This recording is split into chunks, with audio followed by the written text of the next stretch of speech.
Diego Bandido. Go Diego! Go Diego! Go Diego! EDSA.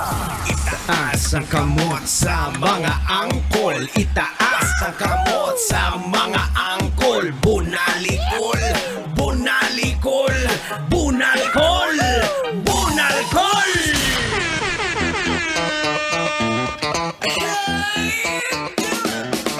Good evening, Metro Manila. Give it a quick check. It's now 29 minutes after 6 o'clock in the evening. Holy moly cannoli! Keeping you company straight up until 9 o'clock in the evening. Dito pa rin po sa pinakamaangas. Apakaangas, par! Outfit check! Bulsa! Nilaslas ng katabi mo! Ano, par? Andyan pa yung cellphone mo, par? Apakaangas, par! Par! Tingnan mo, par! Yung katabi mo! Di mapagkakatiwalaan, par! Outfit check! Tingnan mo! Bulsa mo! Butas na, par!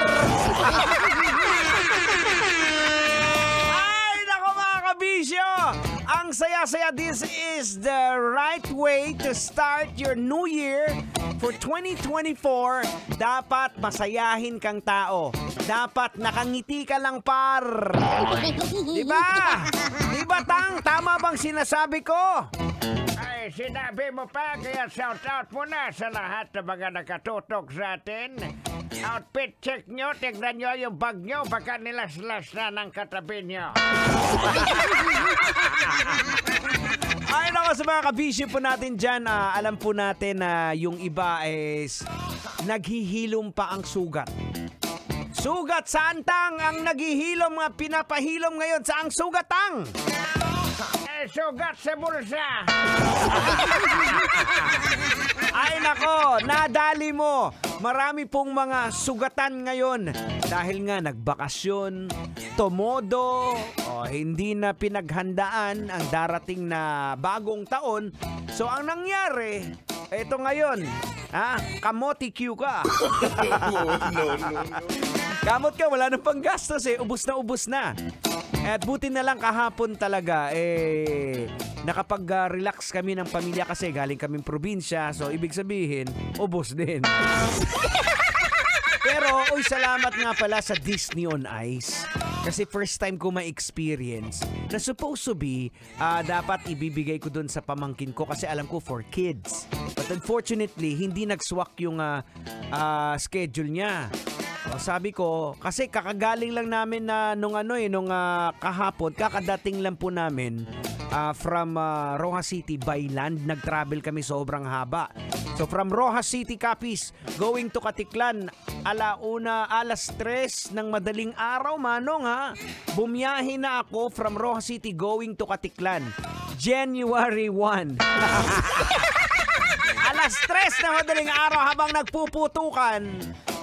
Nasa kalsada ako, dumating kami ng mga alas 6 at alas 7 ng Katiklan. So, para makasakay ng walang barko, di nga. So, antay na naman. So, to cut the long story short, gaya ng buhok ko, dapat magpapahinga na, wala. Ngayon, so, sabi ko, sinunggaban na lang. Nanood kami, ay, mantakin mo! Nag-enjoy ang uncle mo! Well, gusto ko lang puntuhan mga kabisyo na kung minsan pala the kids on us is still in our hearts. Hindi po siya nawawala. So, nagulat ako na kinukunan ako ng video ng asawa ko na tumitingin ako kila Buzz Lightyear, kila Woody, na pumapalakpak ko mag-isa. So, doon ko nakita yung bata. Do yung ulo ko bata talaga kasi wala pang buhok Doon ko nakita yung the kid side of me na andun para sa atin. Actually, doon po mga kabisyo, kagabi habang nanonood kami, sinishare ko lang sa'yo, Manong, okay lang magkwento. Okay lang? Oo. Na yung anak niya muntik nang mawala kasi si nanay mas nag-i-enjoy kaysa sa kanyang anak. Bandang huli niya, uy, hala, saan na pala yung anak ko? Hindi niya na pinapansin kasi si nanay yung sumisigaw, si nanay yung nag-i-enjoy. Yung anak niya, yung maliit niyang anak, hindi niya alam, naglalakad na pala palayo. Aragoy! Manuoy ka! Ay na mga kabisyo. Oy, shoutout nga pala kay Paring Hill. Ayan. At saka syempre, sa shoutout ko na rin din sa lahat ng mga kabisyo na nakatutok po sa atin diyan sa may Imos Cavite. Yung kanina kay Sir, kay Boss Ruel Toribio ng Rovet RV Vehicle Maintenance and Car Accessories diyan sa may Aguinaldo Highway lang sa may Dasma na yun. Tama, Dasma Cavite. Ayan. Maraming salamat sa pagtutok. We got 35 minutes after 6 o'clock, keeping you company straight until 9 in the evening with the biggest hits right here on Metro's numero uno. Yes, baby! This is 90.7 Love Radio. Kailangan pa ba? Metro's number 1.